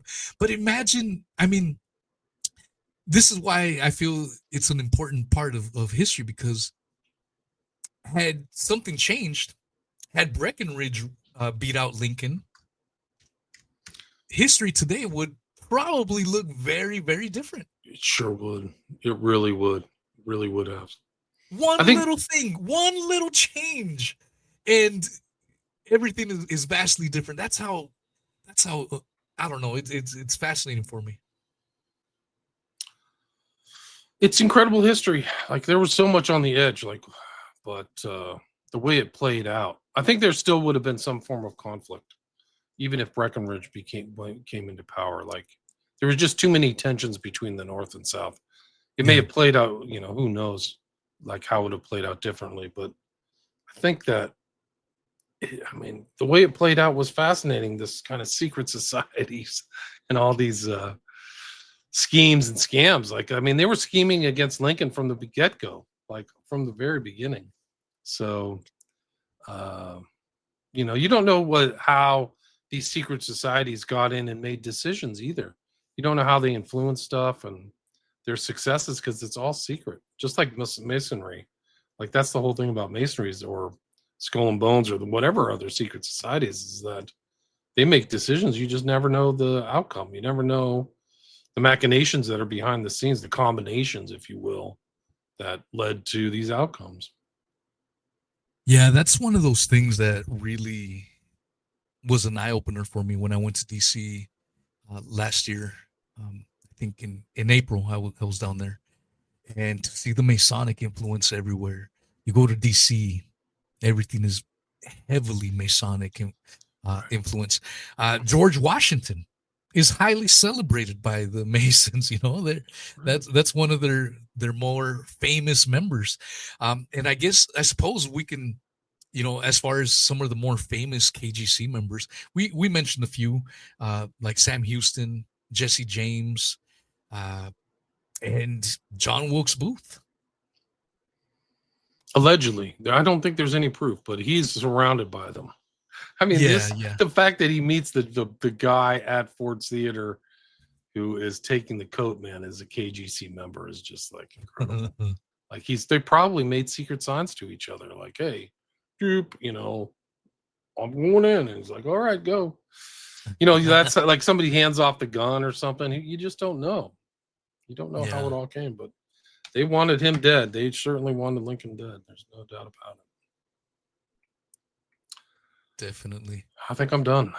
All right. Well, Mr. William Ramsey, that was a lot of fun. I think we covered quite a bit. I think so. I think there's more room for research. That key book is good. I would definitely recommend people check that out. I barely covered this, the surface of that one, but I think that is a good starting point. Is the Knights of the Golden Circle, Secret Empire, Southern Secession, and Civil War by K. I'm definitely gonna get that. Yeah, for sure. That's going to be on my next reading list to further expand on that era that I've been trying to zero in on. And it's just, I continually get fascinated how things from 160 years ago connect to the modern era, to today. It's not like it's something so long ago with zero connection to today. No, there's plenty of connection. And that's what intrigues me about that whole time period. Even in the Ford's Theater, like, it's very similar to maybe what happened at UVU, all the way in Utah. It's like all these people are surrounding him, and all that conspirators and people who are angry and people who want things money. Don't change. Yeah, they don't change. They use the same secret oaths. Secret oaths. It's super, super wild. Mr. Ramsey, let people know where they can find you. Yeah, you can go to my website, William Ramsey Investigates. My podcast is William Ramsey Investigates. It's got like 1,600 episodes there. And then my books are all on Amazon under William Ramsey, written about Aleister Crowley and Smiley Face Killers, West Memphis 3. What upcoming shows you got planned? Good question. Let me check. I got a lot. I'm busy. I'm doing episode 15 of my Manchurian Candidate series. That'll be live tomorrow at 6 p.m. Pacific. So that's scheduled. I also am going to talk about True Detective on Monday with Julia of Cosmic Peach. But the background to True Detective, the series with Woody Harrelson and McConaughey. But the background is really this Hosanna Church scandal. Have you ever heard of that? I have not. You're lucky teaser. You haven't. Give me a little teaser. Satanic ritual abuse inside of a church in Louisiana. So it's really dark, but definitely influenced the show True Detective from 2014. Occult ritual stuff. It's really dark, real stuff. But yeah, check it out on Monday. Cosmic Peach. I'll probably restream it. Yeah, I definitely want to get you on to cover. That's usually an area that I don't cover too much. So to get someone like you that does do extensive research on that, I know a lot about True Detective and the Hosanna Church, which is really pretty dark. It's not covered much because people are they don't like they want to kind of make satanic ritual abuse seem like a fiction, but it's not. Like that was a case where these people were prosecuted and sent to jail, and it was a network. It was a group of people, at least 6 or 7 people, including the pastor's son. His name was Louis LaMonica, and unspeakable depravity. Really, I can't even repeat it. It's the worst of the worst type stuff. So, but very dark, and that's kind of the underground of the True Detective series. Have you seen that with McConaughey and Harrelson? I have not. Yeah, you're missing out. You got to check it out. It's really one of the greatest pieces of, like, for somebody who's like looked into the darker things of secret societies and things like that. It's really an incredible series. The first one, 8-part series. Yeah, I'll definitely check it out. Yeah, and I have your website on the link. Great. At the bottom of the description, WilliamRamseyInvestigates.com. Yeah. Is there anywhere else you would like people to find you? Just the podcast. You can put a link to Spotify or iTunes, William Ramsey Investigates. If you can put that in the show notes, that'd be great. Absolutely. Yeah, for sure. Thank you, sir. It's a treat calling you a friend. And yeah, we'll definitely have to until next time. Yes, sir. Absolutely. All right, Mr. Ramsey. Take care. Peace. All the best. Thank you. Bye-bye. All right, y'all. Hope you guys enjoyed that. That was the awesome Mr. William Ramsey. Party's not over. I'm going to share some thoughts. As I stated at the very beginning, the legendary Marcus Allen passed away on January 11th. So that was a Sunday morning. Getting up, I noticed I get a message from Bob from the Apollo Detectives. Those kind of messages early in the morning, that's how I found out about my mom first thing in the morning. Those are like, that's a shitty way to start your day, you know. Made a little post on X, you know, and so maybe some of you are just finding that out now, but have him in your thoughts. I'm going to do a show tomorrow with Randy Walsh, and we're going to share some thoughts, some memories. I had the privilege and honor to know Mr. Marcus Allen for a couple years now. We did 11 Ask Us Anything episodes together, and I did 2 episodes one-on-one with him. So on my podcast player, we have, you can say, 13 episodes that we did together. Such a wonderful human being. I think he was 83 or 84 years young. Sharp as a tack. His way of, I mean, I think about my dad. My dad's 10 years younger than him, and my dad's brain is fucked. He's got Alzheimer's.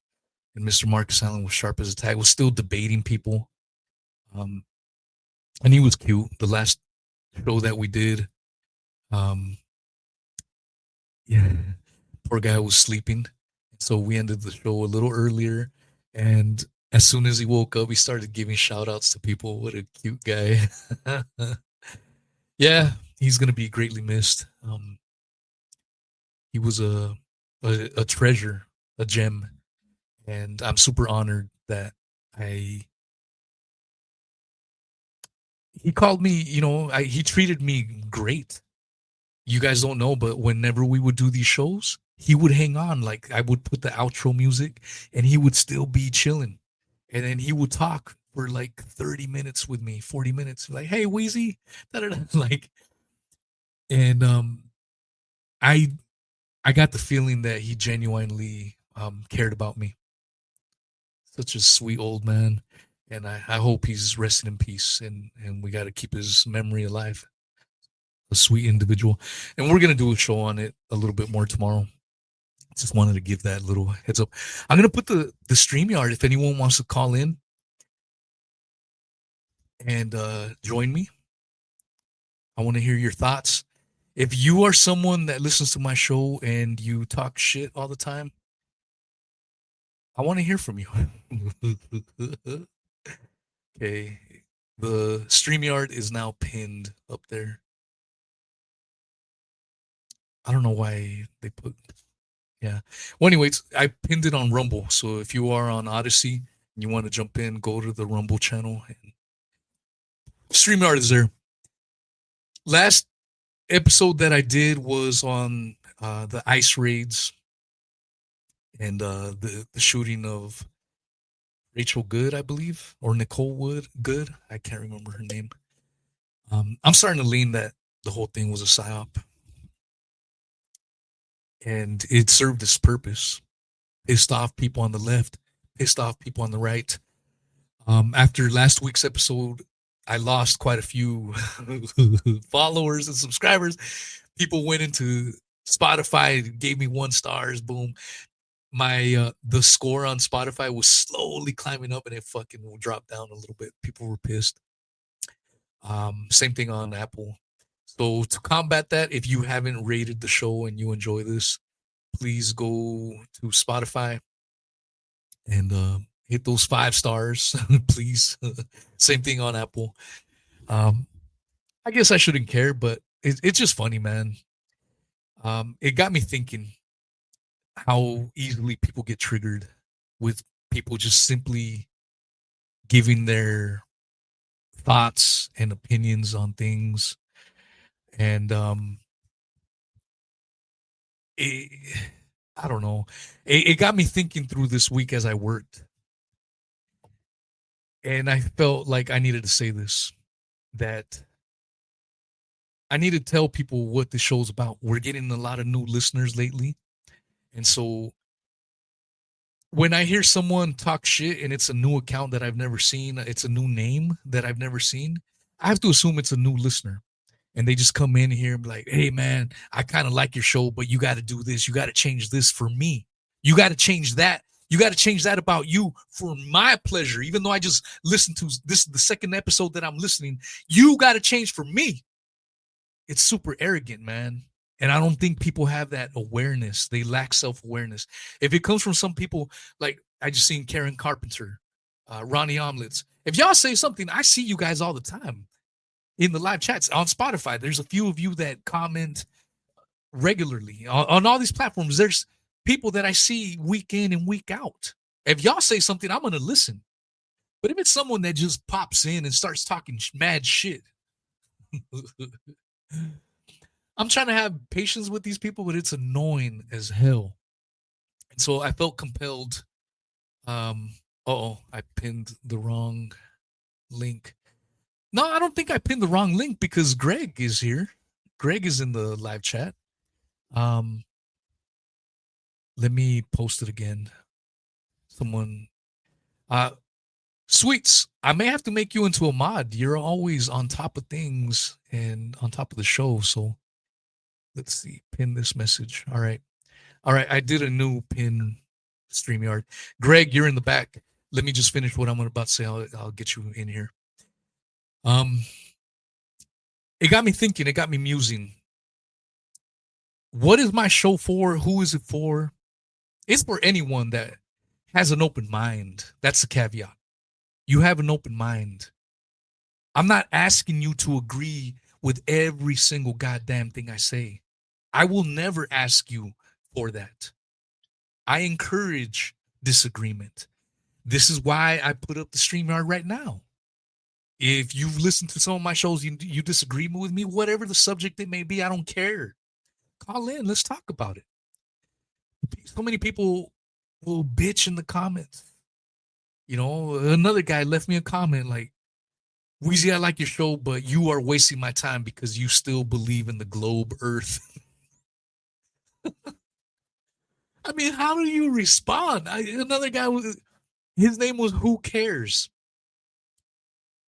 He left me a comment on an episode on Spotify. His name was Who Cares? And he's telling me how I need to run my show. And I was trying to be nice to him, and then eventually I go, dude, your name is Who Cares? So I'm going to use your name against you. Who cares about your fucking opinion? Don't tell me how to run my fucking show, dude. Sit back and relax, man. If you don't like my show, get the fuck out of here. It's not that hard, man. Don't tell other people how to do this shit. You know, imagine I go to your house. If I go to your house, I'm going to sit on the couch. I'm going to be respectful. But imagine if I go to your house and I just start taking a shit on the front, on your kitchen counter, and just rummaging through your fridge and just being rude, man. Like, fucking the lack of self-awareness by people, I swear, man. It's ridiculous. With those words, well, I guess for new listeners, this show is about free speech. I'm going to talk to people that you may or may not agree with. That's okay. If you want to vent and talk shit, that's fine. I'm going to say shit that you disagree with. And that's fine too. Settle down. This show is for people that are open-minded, that can, I guess what I want to say is, if you can see past the left-right bullshit paradigm, this show is for you. If you're still stuck that the left, the blue, no matter who type of shit is going to save the day from Trump the tyrant, this show may not be for you. If you still think Trump is the fucking answer, that ICE is out there doing good as they stampede over the fucking Constitution, this show may not be for you. That's all I want to say. So with that said, let's invite some of these fine, exquisite gentlemen.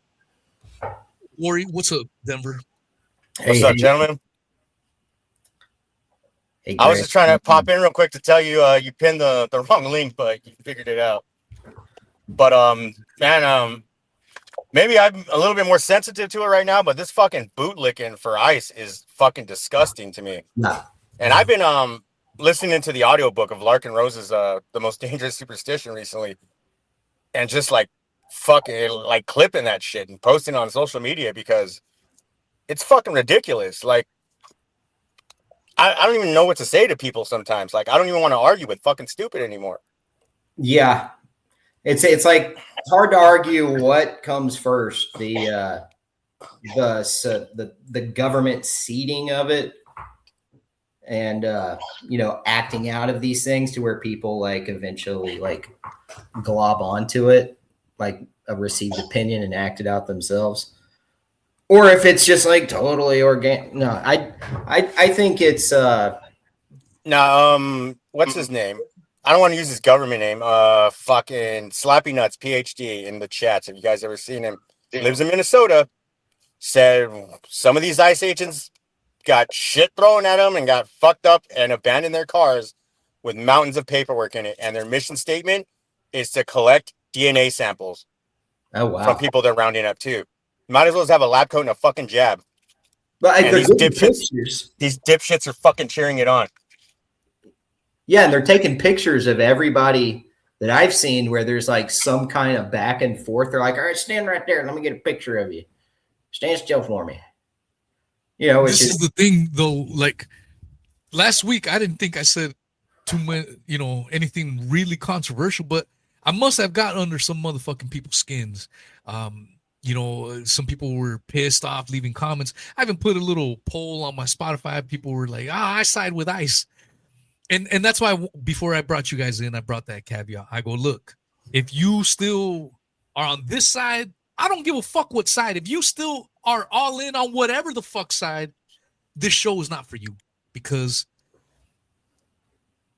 I said this last week, and this is probably what really triggered people. This is probably what made people cry, was when I said, if you are siding with ICE today, but you talk shit about the mandates or about forced vaccinations in 2020, you are a fucking hypocrite. Mm-hmm. You are no different than the fucking left-wingers that were for or I got a better way to frame medical it, martial law. That's right. Let's frame it this way. Say ICE stops your fucking daughter and pepper sprays her twice in the face. Are you going to be like, well, they must have had a good reason to? Yeah. And punches are in the process, or Yeah, drags her out of the car, fucking cops a tit and shit. Yeah, it's really fucked up. Blake, what's up, my man? You there? Howdy, gentlemen. Yeah, just showing up, participate, and I'm working out a little bit, so I might sound a little bit out of breath, but I'm here. Copy that, man. As long as we don't hear any fat sounds, we should be okay. Nothing too crazy, yeah. Yeah, man. It's what are your thoughts on the madness? It's hard to say, I mean, I try to avoid, solid conclusions without good evidence, but I really just think I just chalk it up to just another method for division and getting us at each other's throats. It's really wild. I just kind of wake up every single day and I wonder what fucking planet I'm living in today, and I can't believe that I even exist here, and I just can't believe that we're in 2026 and people are just so misinformed and lacking in education and just proudly ignorant and so on and so forth. So I mean, it's just kind of a mind fuck for me, I guess. I'm trying to get out. I'm trying to set some up outside the country. I'm not a homeowner, and I'm like I could spend the same amount an average person would on a house here, and I think I'd just be miserable. So I'm kind of making a little bit of my own escape plan. Kind of one of those things, maybe the grass is greener, maybe it's not, but I'm just sick of this shit. I want to get the fuck away from here. Yeah. Likewise. But I think also a good way to get away from it is just to fucking turn all the fucking shit off. It's like turn the phone off in the evenings. It's like, to where you're not constantly bombarded by notifications or some, go outside, put your feet in the grass, go touch a tree. And, I mean, the world that we're living in sequentially from Web 2.0, they isolated everybody, herded everybody into large groups of people, right? Market segments, cohorts of all different categorizations. And then they atomized society with COVID, which is exactly what happened. So now the screen and what you would classify as the vicarious reality has that much more importance in shifting people's outlook and perception of the world around them, because a lot of folks lost a lot of their social livelihoods and networks of people and stuff, like real dumb shit over arguments manufactured to divide people. Yeah, man. What's been wild to me, and I said this last week, and I want to touch on this because you said people should go out there and touch grass and stuff. That's exactly for my take last week, for all the stuff that we are all echoing. We're all on pretty much on the same page on regarding ICE. Someone that didn't agree with me said, you're a boomer. You need to go outside and touch grass. What the fuck, dude? Because I'm anti-government. Yeah. Because of that, I'm a boomer and I need to touch grass. I mean, what the fuck is wrong with people? They basically, I mean, if you just want to pretend, they basically said, "Do you need a tampon?" or whatever like phrase you want to put in there in the Mad Lib. It's like just some quick knee-jerk heuristics where they're not actually thinking; they're just reacting. Yeah, it's crazy, man. How when I think about all this, I don't know if I mentioned this last week, but so I read this book earlier in the week. It's called Flatland. Okay. It's by George Abbott. It was written in the 1880s, or I think it was published in the 1880s. I think it was written in the 1840s. He wrote it before Darwin's evolution book, which is crazy because he's basically talking about eugenics in that book. And in Flatland, it takes place in this fairy tale, made up world where everything is two-dimensional. And if you're a circle, you're in one class, one category of class of people, quote unquote. If you're a perfect triangle with perfect sides on each, you're like an aristocrat, shit like that. People are divided by the shapes and there's classes of people. And then at some point, one of them finds out like, oh shit, we don't live in a two-dimensional plane. It's a fucking 3D world out there. I'm a fucking sphere. I have all these fucking circles. So you guys made me feel like I was shit in this fucking world, but in this other world, I got tons of death to me. You know what I mean? And people think he's crazy. Like, no, bitch, we live in a two-dimensional plane. And he's trying to explain to people, but because people have this rigid mindset that the world is black and white, they think this other guy is fucking crazy. And so even though this book was written in the fucking 1850s or whenever the hell it was, I'm like, man, that shit resonates today because that's exactly how people see this left-right bullshit. If you're in this far left place, the only way you see the world, the only way the world makes sense to you is through this left-wing lens. Yeah. And vice versa. If you're in this MAGA sphere and Trump is there to save the world, the Epstein case debacle be damned, the economy going to shit be damned, all this other shit be damned. Trump is here to save the fucking. That's the only way you see your world. That's your reality. And you haven't reached another level where you can rise above all that fucking bullshit. Yeah. And see things for what it really is. I take issue with just how many people, what the percentage is that's, full on board with all that shit. Because again, like I mentioned, everything we see on a screen is a vicarious reality. If you look up the definition for vicarious, it goes something to the effect of you're experiencing someone else's viewpoint or crafted viewpoint. And the science fiction writer, Philip K. Dick, he had a line, comprehension follows perception. So what they do is they bombard the public, plenty of tools on hand to do so, big data to know exactly how to push people's buttons, how to push that group's button, that group's button, that group's button.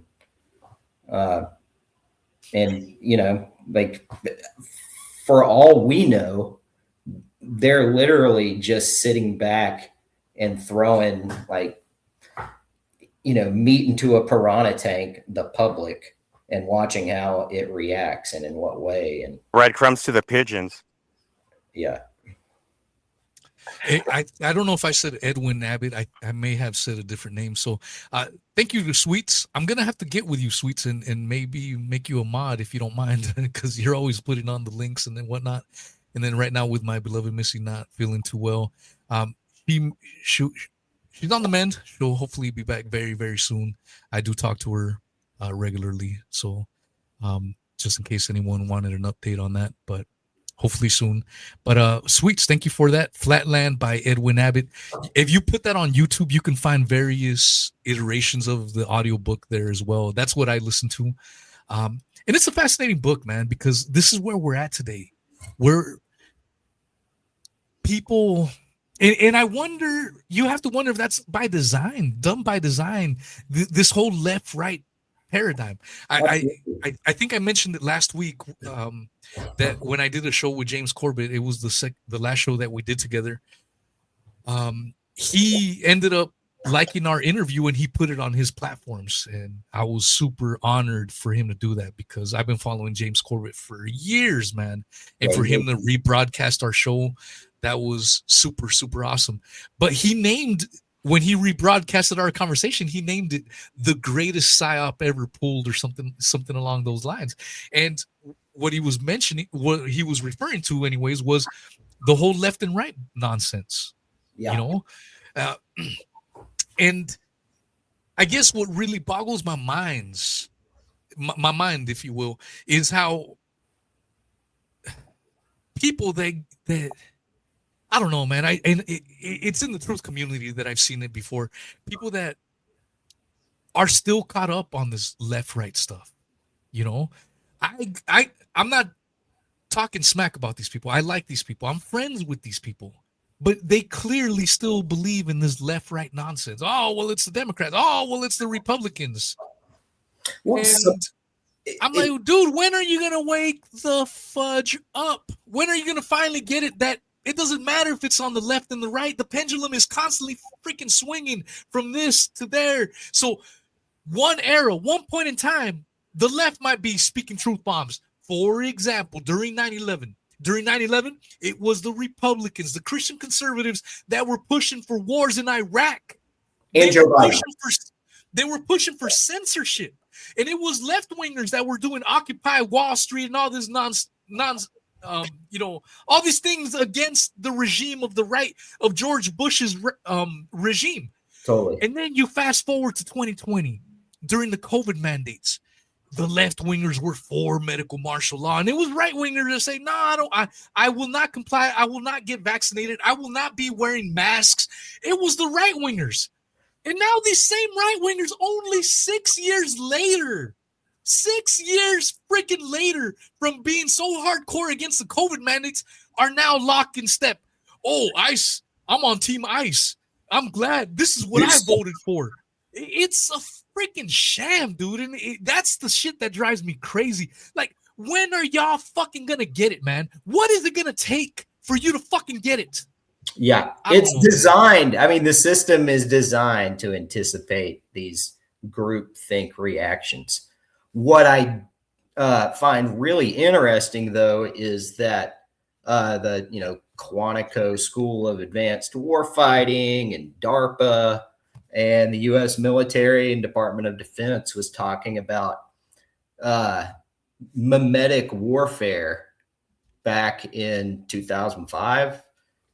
Back when like Bush was still president, and before like the growth of the social networks and all that stuff. And just to use what happened with ICE shooting Renee Good in the face as just a quick anecdotal case analysis. I went online onto Twitter to look, just kind of see what the feeds I was getting, go to a couple conservative feeds, go to a couple independent left-wing feeds, and all of them had memes that were, of course, polarizing and just dismissive. I think the best tone is dismissive of any real thought as to the who's and the housewives and all that. Yeah, man. Gory orgies, gregwalker.com. You got any thoughts? Yeah, you haven't said anything. Oh, he's not even there. What about you, Blake? Any thoughts? Yeah, just one in particular, really. But what's really astounding for me is just like you were saying, the both you were saying earlier, what's it gonna take? And I'm over here thinking like, what's it gonna take for people to understand just the really baseline, super fundamental, just very, very basic concept that in our system of governance, we can argue about, its efficacy and its morality and so forth all day long. But in our system, the problem is we have, these administrations turn around, ostensibly turn around completely every 4 years and sometimes every 8. But regardless, it's a pretty short time span. And when you start going after anybody's rights in this sort of a system, it's coming back to you at some point, 100%, no question about it. And we're getting to a really, acute sort of a point in time, where everything's really accelerating, in terms of time and technology and all the rest of it. And when you advocate to remove somebody's rights on the basis of, you don't like them or they say mean mouth sounds or whatever the fuck dumb shit you're on today, that's gonna come back on not just you but all of us, right? So it's like, in the army, we call it a buddy fucker. We got a bunch of buddy fuckers who don't understand the most fundamental, concepts of jurisprudence and Hey Blake, can you give me 1 second? I want to let you finish, man, because you're on a roll. But I just realized I'm still on William Ramsey's channel streaming, so I better shut those streams off. If you're on William Ramsey's channels and you are liking this, for example, go to my channel, What is Truth Podcast on Rumble, and you can join the conversation there. But out of respect for him, I don't. He probably doesn't want this kind of chat on his channel. So sorry about that, Mr. Ramsey. I just realized it right now, so I'm going to remove those channels now. 1 second.